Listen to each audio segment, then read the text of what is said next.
मुझे मेरा फ्रेंड का मैसेज आया था कि आओ थोड़ा सा मेरे हार्डवेयर शॉप पे। तो ऐसा ही मुझे भी घर पे मन नहीं लग रहा था उतना, तो मैं भी सोचा कि हाँ चलो उसका दुकान से घूम कर के आते हैं।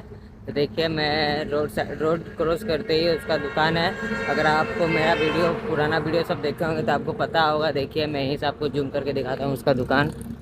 देखिए वही दिखता होगा आपको, देखिए वहीं पे है। देखिए तो चलिए अभी हम लोग रोड क्रॉस करेंगे, उसके बाद हम लोग उसका दुकान चलेंगे। देखिए ये दो रोड क्रॉस करते हैं रोड।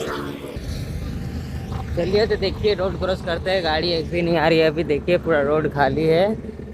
आई थिंक एक ग्राहक है कुछ लेता होगा उसके दुकान से। चलिए देखते हैं।